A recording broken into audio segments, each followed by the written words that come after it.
If he brings you happiness, then I wish you all the best. It's your happiness that matters most. And if you ever break your heart, it's the teardrop never stop. I'll be there before the next teardrop falls. I'll be there anytime you need me by your side to dry away every teardrop that you cry. And if you ever feel blue, oh, just remember I love you, and I'll be there before the next teardrop falls. Say the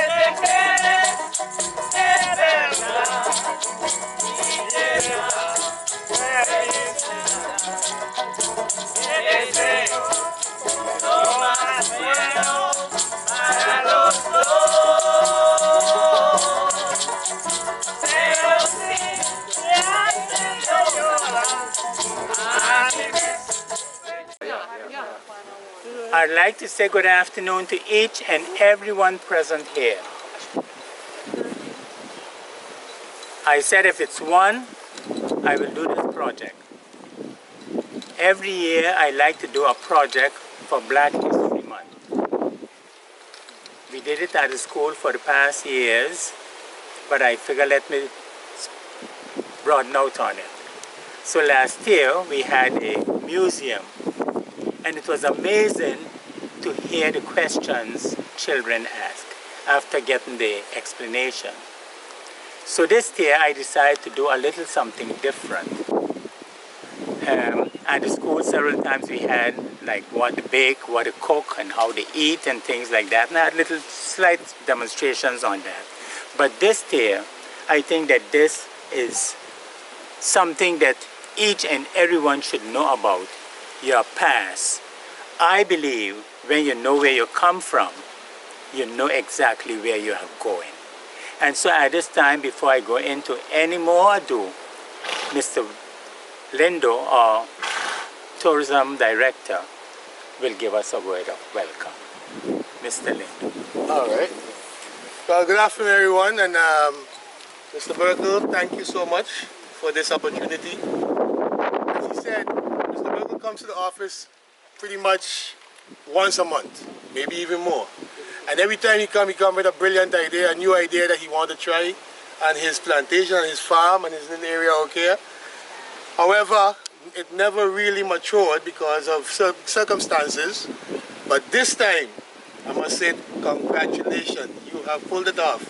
You and your team, and I'm very, very honored to be here. I was giving a little explanation over there about the things that you have on the table, because I myself grew up on a farm with my grandfather, Emil Lindo, as you know. Yes. Up on the hill where you all had your plantations as well, your brother. But your brothers actually had your plantations, so I'm pretty much familiar with the work that you all have done over the past few years. So without any further ado, I think this is open, right? Yes. Great. Yes. Thank you much. Okay. I'd like to say here that the Tourist Bureau has been very supportive in this project. And I know it's not going to stop here because you have to go on. Life have to go on. It's the beginning. Now, I'd like to start here by saying my father bought this and his mother bought this place in 1930, which is a long time ago. And it took a long time putting things together. It had its problems, but God helped us out of those problems. And just imagine that 2016, we was able to get a deed now, not from my father nor my mother, but all our siblings, all my nieces and nephews, because my siblings passed, and it's only myself and another brother who is in the home, so I had to work on all that. God has helped us, and we got over that. And I can give you the story, but the story here now is how the farmers, not only my parents, but all the farmers, those who is past and gone, how they live on the farm. Now, we had a farm next door from us, the Punts farm. As a boy, they had a group of men who would do their planting, yams, sweet potatoes, and my father did the same thing here. He had a group of men who used to work for him, and you can hear the arguments over there, and you can hear the arguments from here over there. So it was always the arguments. Early morning, 5 o'clock, we had to get up because the animals the donkeys was not allowed to be in town. But our house is right next to the Catholic Church, right in the heart of town. But they allowed the farmers then to bring the animals in, but early morning they had to clean all the mess from the night and bring it to the farm. So every morning, 5 o'clock, our family, my father would wake us up for family worship. We have our worship. Then we had to dress and get ready to come to this place from town. All had their donkeys. So we came from town, we clean up town, and then the sanitation man, he would come around with a group and they would spray the area so that we don't have any germs flying across town. So when we came out with our donkeys, we had to put that manure in an area that it would be preserved for farming. So when they come, the first thing we did was to milk the cow because customers in town was waiting for the milk. And we would hear, now take this lead for Miss Heiliger. Take this lead for a next client. And that's how it went down the line. So I was to bring the bucket from the museum with how the bottles was prepared so that they don't get clashed with the milk. But I forgot that. Tomorrow. But that's how we used to carry the milk. And when you had quite a lot of milk and you had quite a lot of customers, you had baskets on the donkey in the crook, and that was with grass, and you just put the bottles in and you deliver that milk as children before school time. So all the children at that time had their chores to do. We had to deliver the milk. My mother was a baker, and they had those who had to deliver the bread. And so it went on. After we leave, then the men that was working on the field, they would prepare the ground. Now, if I get a cane top, I just put it in the ground. But those days, the ground was prepared. Each cane top had a little hole. It was prepared in such a way. And I hope for next time I would be able to utilize. I don't want to dig up too much here, so that you can get an idea. When they put in the top, and you'll notice that that cow is tied on a stake, they would come with their pick, with their stake, and dig the hole, put the top in, and leave it there. But when the rain falls, the water would settle in that hole. So that's how the sugar cane really got their water. You did not have to. And the cane in those days came up out of the ground, high in the air. Sometimes it crawled back down, depends on the weather, hitch in the ground and start coming up again. And the cane was sweet cane. They call them the special, very soft and sweet. I have a mill that not my father, but my elder brother had, that he used to grind to get cane juice. The yams and sweet potatoes was prepared. This month, February, is harvesting time. So this was the time that they would gather all their crops. They would dig the yams. And when they dig the yams, we had yams like a little baby. You can carry it like you're taking a child. That was the size yams you used to have in those days. Attention! Now, we had to take these cows for water. Say we just come from school. Everyone had his chores. The cows will be taken down because my father had a cow pit right in the corner. Down here is a road. You call it the well path. That's how I know it from a boy. And he had his cow pit in the well path, to the head of the well path. So you had a little gate you go through, you lose them, you carry them down to the well, and there was pasture for them. You had place for them to eat because the property ran from the road to the sea. So we had property for the animals. And as you come across from town coming this way, nobody had loose cows. You never had roaming goats like now. And everyone had his little farm and he had his cows. Now you can imagine, we had to drive our cows from here down to the well with a bucket, bringing up water, throwing it into a copper for the cows to drink. And when we coming up, you can see the other farmers going that way with their cows to give them water. And as they finish, you see another farmer going that way with their cows to give them water. Now, Mr. Blair was up in the mountain, and they would bring their cows from the mountain down to Golden Rock. You know where's Golden Rock? Now, you know where Ellie and them have all that land up in the mountain? Mr. Blair had his house up there, and they would bring their cows all the way from up there down to Golden Rock. Not wild, it was all on leash, tied together.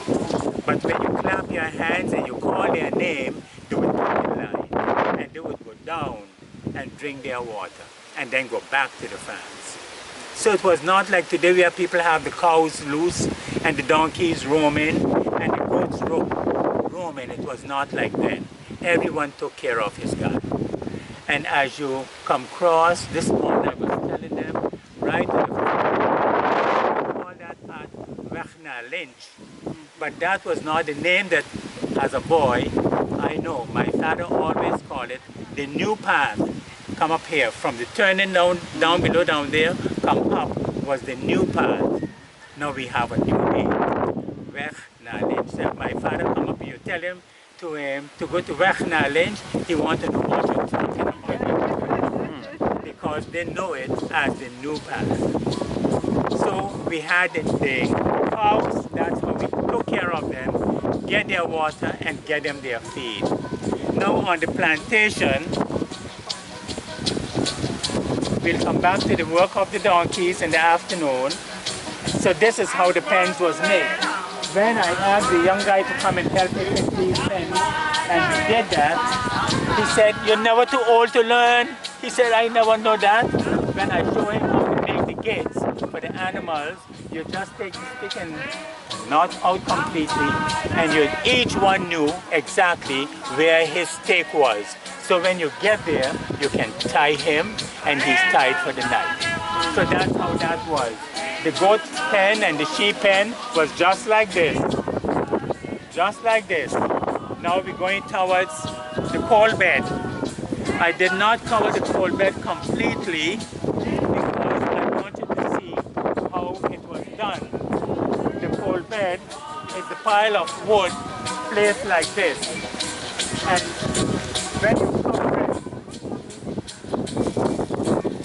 you cover it, you put quite a lot of this on top, and then you put dirt on top. But you leave a little place that you can put the fire. You put your fire there, and when it starts burning well, then you cover the whole thing. And after a few days, you have your coal, because we had no gas stove, we had no electric stove, we know nothing about all those things. This is what we use. And today, you go in the supermarkets to buy coal, but it's not the same coal like this coal. It's different. And so, you have to be very careful. It's a pity that we don't have this carrying on still. We had one young man, and there's a young lady who came and helped me to put this together. And she got this from her parents. Her parents used to make the coal and sell the coal, and she took it up as a living also. But I understood that they stopped her because you can't have fire burning by night. You have correlator in there. That was normal? Yes. The colorita is what they use. We fuss about the colorita. It's God's nature. It's a beautiful plant, beautiful flowers. But what happened then to now? In those days, the farmers cultivate the land, so colorita had no chance to grow like it's growing now. Today, the land is there. It's open for everybody. It's open for everything. So the colorita find a nice place to live.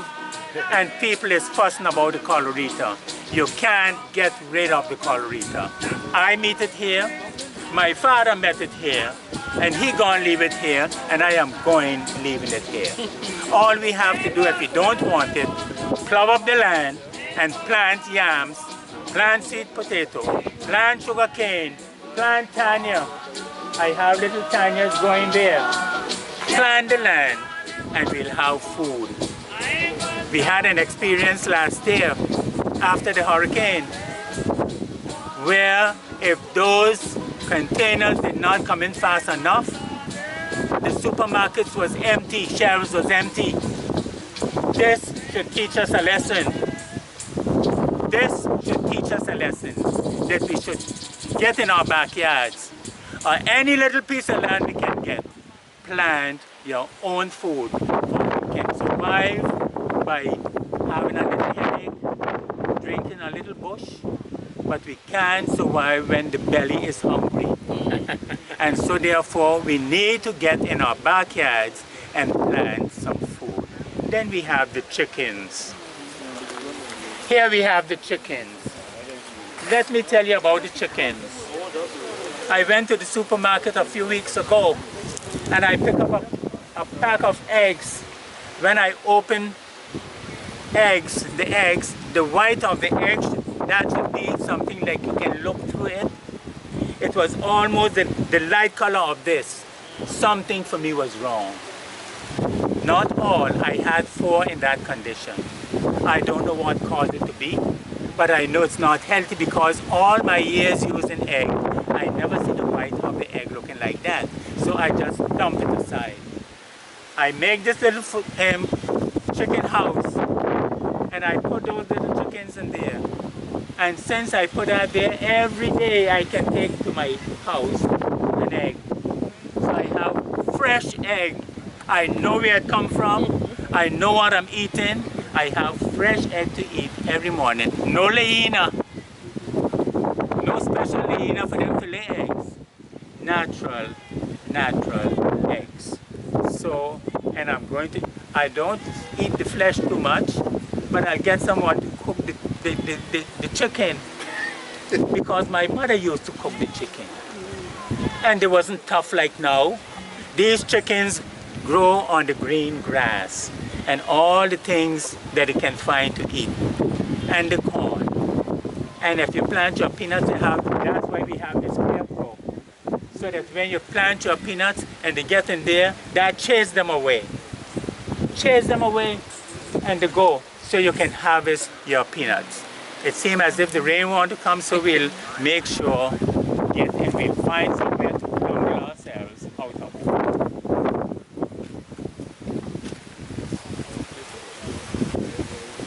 Now here you have a pile of cow manure. This is how the old people live on the plantation. Here you have a pile of cow manure.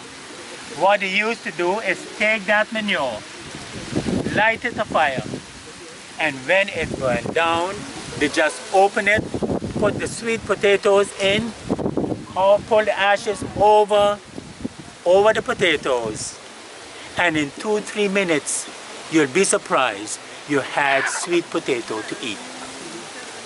That's how they did it. That's the way they live on the plantation. And so, don't despise this. Don't despise it. It's good for the garden. to make the yams and the sweet potatoes grow. It's good to cook the sweet potatoes. It's good to roast the yams. In those days we had sweet potato and fresh milk. Fresh milk. Just like how in some parts they have something else, we had food. Fresh hot potato with fresh milk. Oh, when you put that potato in your mouth, I can taste it now. And you take a little sip of milk. It was delicious.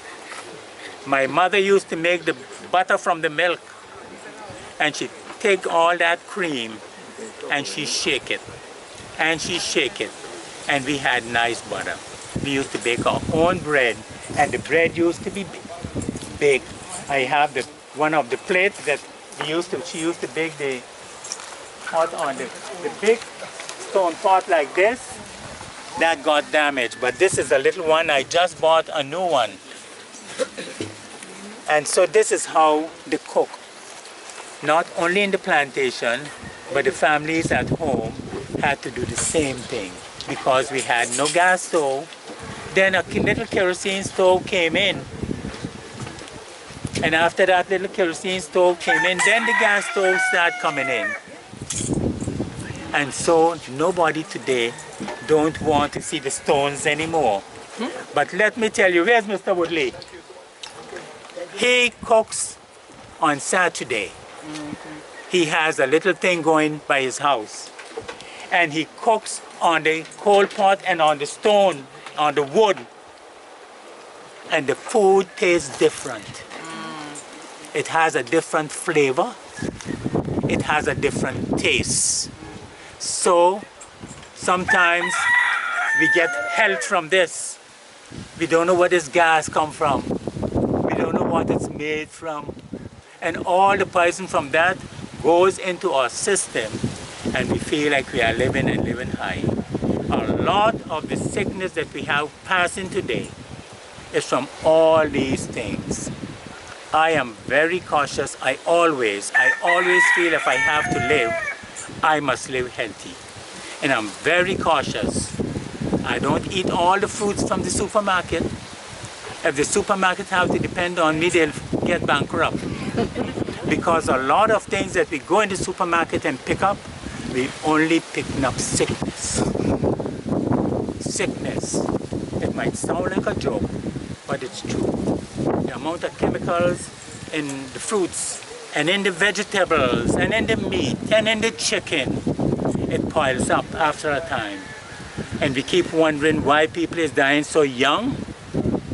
I know why they're dying young. They don't eat right.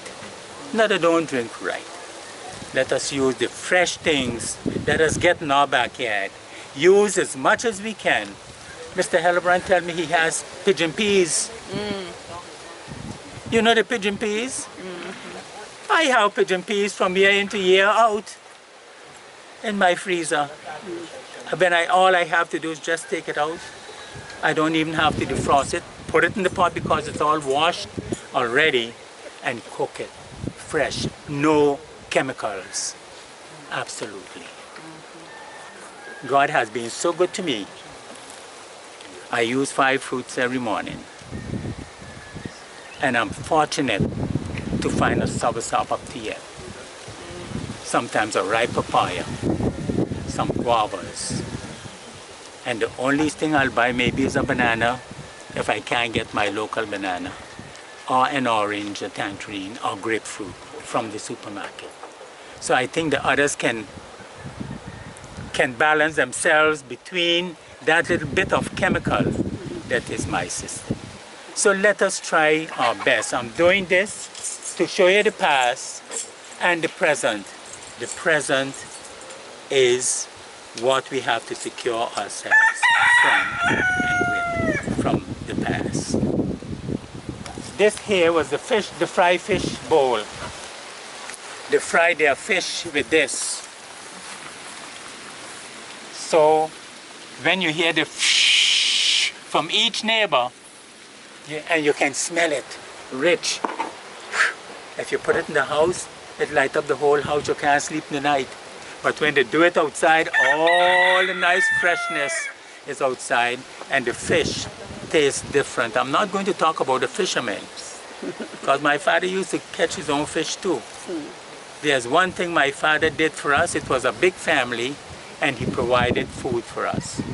He had his fish pots down by the sea down there, just put outside, and he'll bring in his fish pot, and we had loads of fish. My second brother had a big family, and he did the same pattern like my father. All his children, boys and girls, can testify that they had to work hard.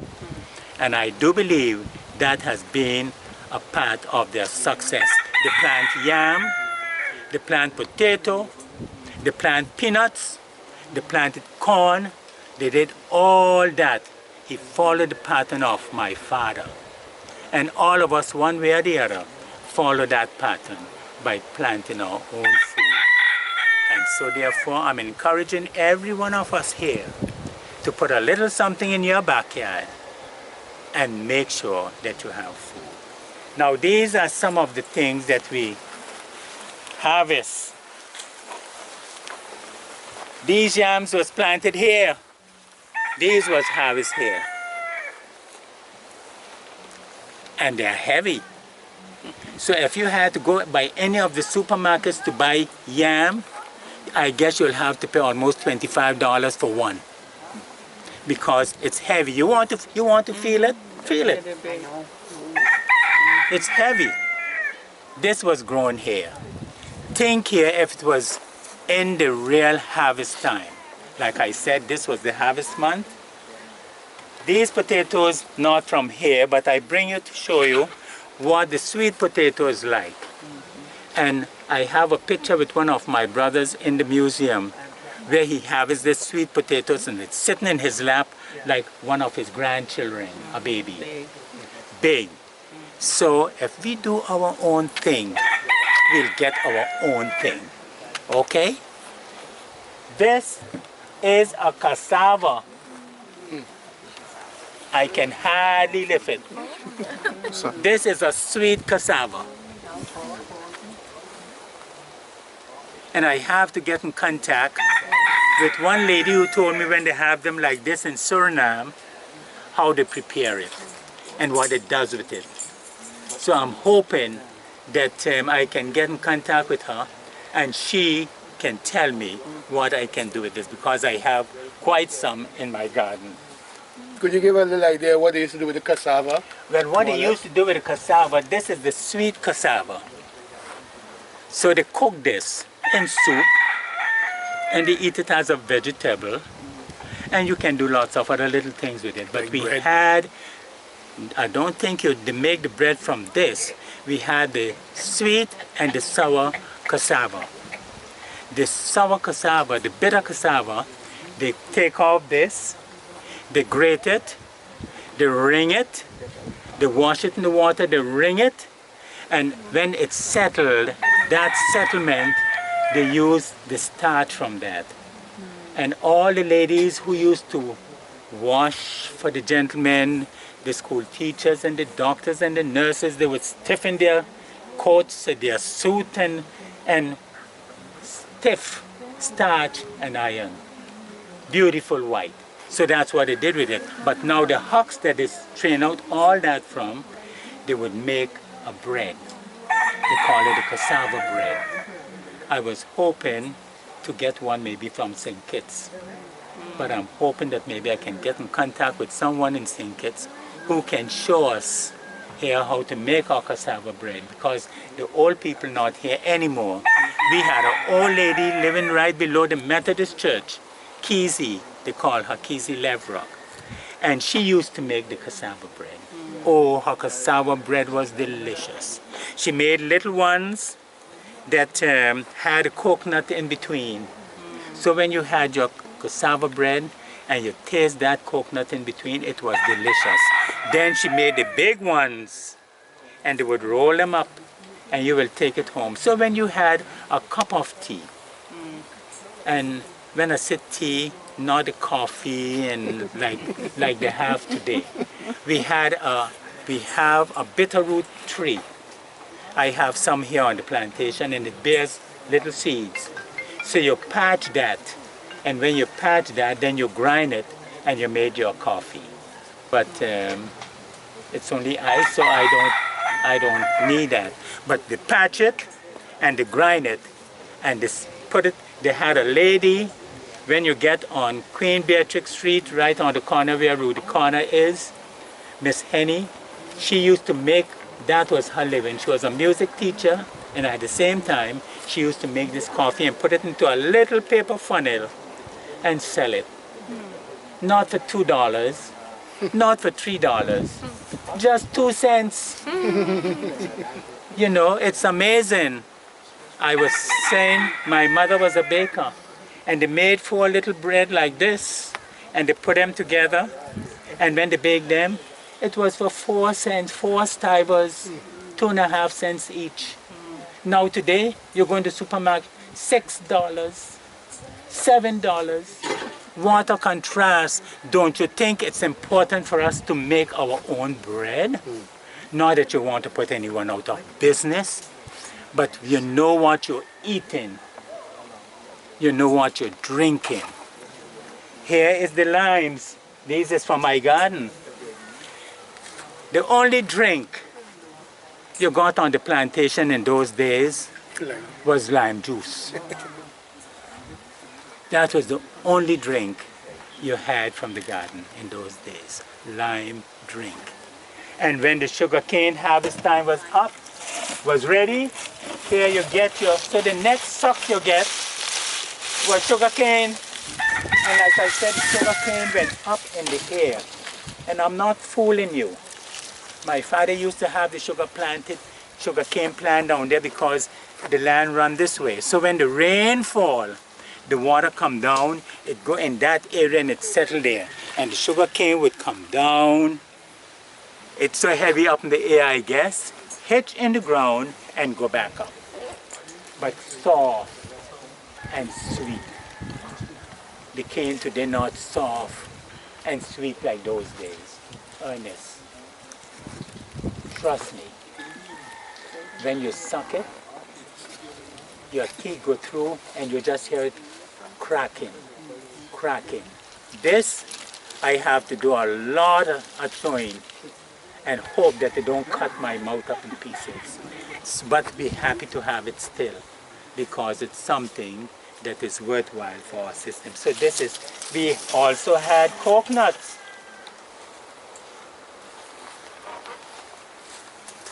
This one from the sun, he break. But we had coconuts. On Saturday night, if no other night, we're going to get a little coconut drop. And some peanuts, patch peanuts. That was our specialty every Saturday night. And one of the things I was talking to Mr. Lindo about, that we should generate at least maybe once a month. Where the bank is, on the other side, where the machine is, they had a big maple tree, one like that. And it hung over the road. And you know what happened? Every Saturday night, those old ladies would go on that corner, under the lamp. Some had their little lantern and dress up, and they had a little bench that they would sit on. And they would sell sugar cake, peppermint, coquinia, patch peanuts, boiled peanuts, all that stuff they would have. And people look forward to Saturday night to go and get their little goodies. We had an old lady, Miss Snowdrop, and she used to make the little buns. And she would have her little buns selling. We get white sugar cake, we get pink sugar cake, red sugar cake, red peppermints, all different colors mixed up. And as children, you was happy. And it was not $1 for one, not $2 for one, just a stiver for one, 2.5 cents. What a change that I have seen in my lifetime. A rapid change. And today, if you want now a coconut drop, you better have $3. Right? I'm speaking the truth? Yes. Right? Yes. You better have $3 and maybe more. $3.50. So it shows you what a vast change. So if you can grow these things and have them and provide for yourself things to eat and your family, we'll be healthier and we'll be happier. Just the thoughts to go out and dig a yam like this. And they don't have to be a big field like my father had, because they had those days for exporting to Curacao, to Aruba, to Bonaire, to St. Martin, to St. Kitts, to the Virgin Islands. My father had his own boat, and he would go to St. Thomas and sell all this stuff. When I tell you bags and bags of stuff, our grandfather, Mr. Lester, he grew all this stuff. We have one of the Mr. Dunkrit. His grandfather was on the turning down here where you see the new path, the weg naar Lynch. His grandfather was right on the other side. And he grew all this stuff. I can see now his cow pit with the cows every afternoon being given the stock from the sugar cane, the wine from the potato, the grass, and they would make their manure. And one thing sure, the manure wasn't just staying there. It was utilized by the farmers in the ground. I don't know how to do it in Paris. I don't know how to do it in Holland. I don't know how to do it in the United States. But they had a natural manure. We had a natural manure from the animals that caused our vegetation to grow. We had wonderful days. My sisters, my brothers, we all grew up here. Then we have this little house. This little house, almost all the farmers, but it was not built from coconut thatch. It was built from the cane thatch. So you can imagine the amount of cane they used to harvest here. From that stock, they would build these little thatch houses, and when it rained, they would put a cooler bag over them, and they would go under, and you never get wet. It had to be raining all day maybe. And what they used to do with it, put their little stuff in their seeds or whatever to preserve them, wrap it properly, and hang it in the roof so that the rats can't get at their seeds. So if they was planting today and they had some seeds laid back and they didn't want to carry it back home, they put it in their little thatch house. But they used to build these thatch houses. If they had trees or tree on the land, they would put it very close so it can get a shade. Like how I have that. If I didn't have other shades, I would put it close so I can get a shade. And when the sun is hot, they feel comfortable. So this is what this was used for. And they store lots of little things inside. When my father harvests the corn, we have that grape tree up to the head of the road as you come in. And we as children, we will sit there. And when we sit there, we would shell the corn, one by one, not taking off all the stalk, tying it, and then my father would have a line, and you put all those corn every day in the sun to dry. Then he used to make the meal. I have his mill in the museum, where he used to grind the meal. And as he grind the meal, you get 3 different grains of meal, fine, a little coarse, and then a little coarser. And all of it was used. I can remember, not vaguely, in 1944 during the war, the amount of people you couldn't get food. Holland used to send crackers to feed the people. But my father used to grind the corn for everybody. You just pay a few cents. And they would come and get the corn, bring their corn, and he would grind it for them. And they was happy. There was poor people just like us. We was poor. People think we was rich because of the location where we live. They say we was the elites, but we was poor people. My father worked hard to make a living for us, and we can thank him. My father always tell us, boys, I want you all to be independent. I want you all to be independent. And you wonder why. And then he would say, I want you all to be independent, and the only way you can be independent is when you can plant your own food, when you can feed yourself. And so we are thankful as brothers and sisters when we get together. We will always, even my brother who is in the home now, when we get together, we will talk about those days. And he would always say, God bless my parents. We had good parents. And we are thankful for that. We can testify that. And so, this is not the end. This is just the beginning of the day up to midday. So we'll get some music. Wake up.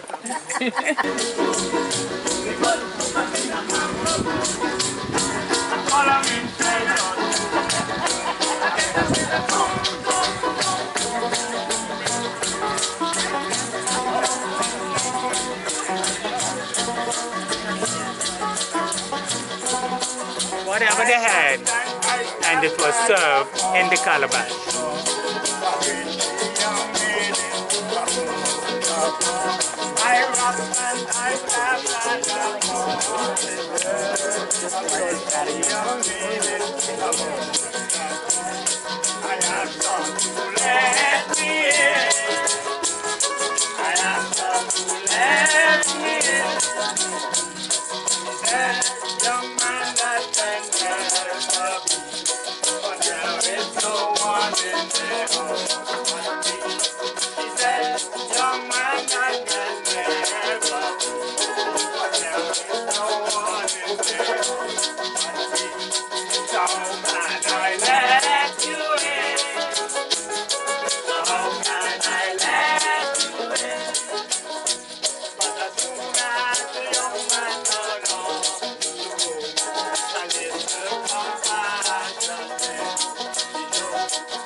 Okay, let's get close by. Because I have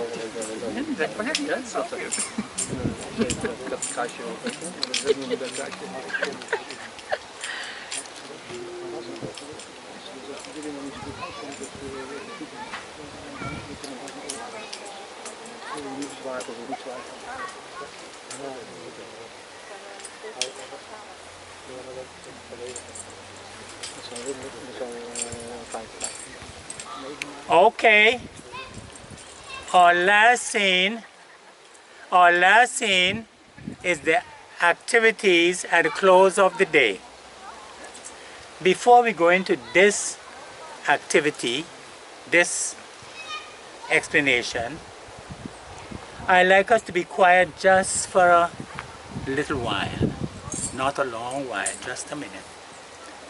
Silence in honor of all the farmers who pass on and leave this legacy for us.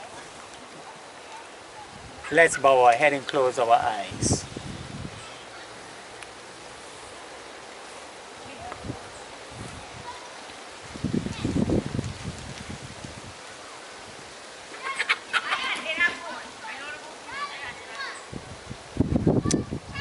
Amen.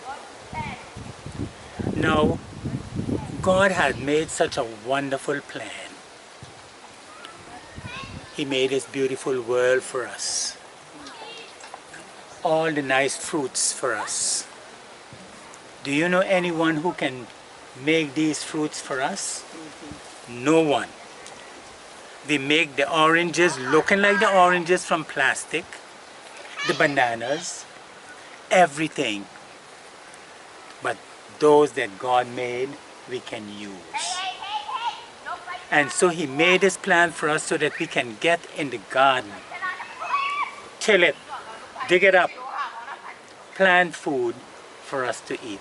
That's all the main purpose we have in life, is to eat. For if we don't eat, we'll die. But we need to be healthy. I said before, and I will say it again, my plan always was from a child, if I have to live, I must be healthy. And I have some of my descendants who live up to the 100. My father died at 92. My mother died just short a few months from making the 100. So the little house that you see up there, the little museum building that you see up there, the small one, that was built in honor of my mother's 100th birthday. We was planning to have that finished because it was the house that we used to have here on the plantation. In 1939, my father moved from here with those men. I can see them now as a little boy pulling that little house from here into town. And do you know where Mr. Henricus lived in town? Karen Henricus. Right below there on that lot, that little house was placed, and my father started a little grocery store. In that little building, it has his weighing scales. It has his, I talk about the dish for grinding the corn. That is in the museum. His weighing scales is in the museum. His cheese slices in the museum. All those things. And we cherished those things. And so when my mother was coming to make her 100th birthday, I went to the States, and my sister and I were planning and fixing and saying how we're going to do this and how we're going to do that. And on my way from the States, they called my sister, but she was not home. She was on the way to the airport, taking me to the airport to come back home. And when I got to St. Martin, my nieces meet me there, and they said, my sister called and said, don't stay in St. Martin. I was to spend 3 days in St. Martin before coming home. She said, go straight home. Ma not doing too well. So I came home, and as I came home, and I was lucky. When I got on the airport, there was a little plane that used to fly here, Mr. Lohman. And his plane and he died in a plane crash. And he picked me up, and he brought me to Station that day. I came home, and I said, well, rather than coming home to see for myself what's going on, I went to the doctor, and I said to him, I understand so. He said, yes. He said, she contracted pneumonia, and she's not going to do well. So then I came home. My sister didn't tell me this. She told me that after. That my mother said she wanted to die here on the plantation. But after I spoke with the doctor and seeing the distance, I figured to make it easier on us and to make it easier on the doctor and the nurses, let me take her to the hospital. And she went to the hospital, and she just had a weekend days. She died on a Wednesday evening, on a Sunday afternoon, and we took the body from the hospital home to the house, put her in the bed that you see in the museum, and let her rest there for the night. And the next day was the funeral. She was buried. And so, as we come to the end of this day, this is a historical moment. I'm talking about the past. And so we could not have there, because she died in June, and in October she would have made her 100th birthday. And so we decided still we will continue with the museum. So that little museum was built in honor of my mother, 100th birthday. Now we come into the close of this day. You see all the things that we display. The little house. those little square crows, those was, the farmers used to have them in the garden to keep the birds and the chickens away. The chickens also on the farms didn't run loose because they would destroy the crops. And so as you come to the close of the day on the plantation, you'll hear the old people saying, well, it's time now to go home, because their home was in town. And they'll be calling for you to get ready to prepare to go home. Now, while they're preparing to go home, they had to feed the cows, give him grass. He had his water already. Put him on the pit. Be sure that everything is in order with him. Then they had to have wood for the next day to cook. So they will get their little pile of wood and they will get a little bundle of grass. And in getting that little bundle of grass, we have the donkey there with the crook. They will harness up their donkey with a crook, and what they will do, put their little wood on one side, and if they had any special vegetable or stuff from the garden, they would put it in the basket on the other side, and they would get ready to go into town. So while they're doing all that as little boys, we had fun. And I'm saying all this because the children today, they get up in the morning, parents put a pack sack on their little backs, send them out. They had nothing to do. Absolutely, they have nothing to do. They come back from school and the bus comes right here and pick them up and carry them to our after-school program. And when the children and the little babies, they take them up to the crèche. Modern times. It looked like nice times, but that's why the children are the way today, because they have no love, no affection that they should have from their parents. We had to work. We had things to do. We had to make sure that the chickens was put up in the house before we leave. We had to make sure that they had some feed for the night. We had to make sure that they had water. We had to make sure that the goats and the sheep, we had the animals. My father had them. We had a dog. Dogs roaming today and killing animals. It couldn't happen in those days. Once in a while it do happen if the dog get away. But the dog had to have a medal. You had to go and buy this medal every year for your dog. So your dog was mad. And not that they never used to get in the animals, but not like now. And so, all those things we had to do at the end of the day. So you crook your donkey, you bring your donkey in, you take whatever little you had to take from the garden in the basket, and the wood on the other side, and then you sit on your donkey. Liar, you want to bring in the donkey, the crook donkey, and see them how you can ride on the donkey? Bring him quick. We come in at the end of the day. He finished his work, and now he's getting ready to go home. When you go home now in the evening time, we had to make sure, get in the shower. We had no shower. Everything was outside. Toilets was outside. The little bathroom was outside.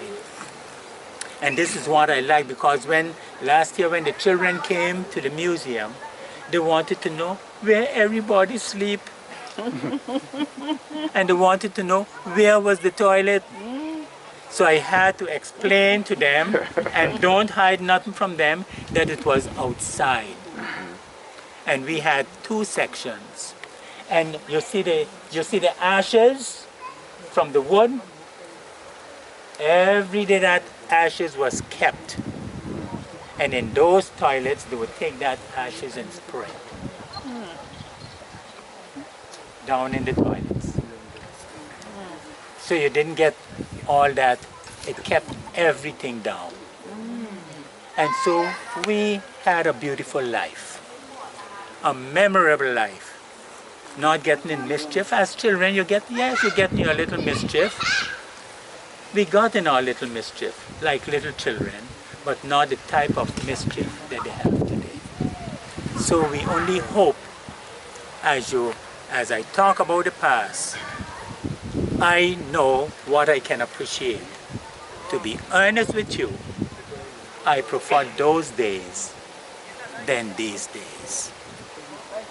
And I'm not telling you that you have to do it, but it's so far different. I was just talking with my friend here, and they had to collect that same stuff to cook to do things with, to warm the house and whatnot. And how to call it? Buffalo chips? How to call it? Buffalo chips? How to call it? Buffalo chips? You see? And so therefore, every place, everyone has a way. Now he's getting ready his donkey for the close of the day. We are leaving the plantation and going into town. Bring him down, Lio. He's stubborn. Oh, no, it's okay. The donkey. Well, you see the difference from those days to now? Even a donkey has time. Even the donkey has time. That's the difference of time to now. And so he was harnessed with wood on one side, the basket on the other side, which took all the little vegetables and stuff that they had take home. And that ended their day. So I hope that what I display here this afternoon give you an idea of all that took place those years ago, over 100 years ago. And we hope that it would be able to come back to us one day by getting out there and making use of all the vegetation, get rid of that, and let us plant food on these plantations. Like I said, the neighbor, we had a neighbor on one side. His children and us became very good friends. I think one of the last boys is in Holland. He's in a home, but every now and then we talk. And it's all about our boyhood days. Too many people for the donkey. Yes. I don't know if he's afraid, but the donkeys today not doing the work like the donkeys did in my day. They're not trained anymore. They're not trained anymore. So I want to thank the tourist board for helping as much as possible in making this possible. I want to thank Lio and his uncle, the guy that helped me build these pens. And he said, I never heard about a tat house. He said, wow, I learned in he's 60 odd years, and he said, I never hear all these things and I never see all these things. You're never too old to learn. Amen. And so therefore, as we go through life, in our last moments, there's always something to learn. Thanks for coming, and don't leave, because I told you the only thing we used to have on the plantation was lime juice. You can get lime juice if you want to get lime juice, and they used to make the bullfoot soup. And if you want to taste the bullfoot soup, it's all there. So, and some snacks, the potato, you see the potato? We have, I think, potato pudding. And what else? The tarts will not be coming today. The tarts won't be coming, but we have the sweet potato pudding. Taste the sweet potato pudding. She will tell you what the cost is, and we'll move on. I want to say again, thanks for having you all, and I hope that you enjoy all that I had to say that is in the past. So this next week, I hope to have the children from the schools who wants to come so that they can get these stories in the morning hours. Thanks again, and have a wonderful evening.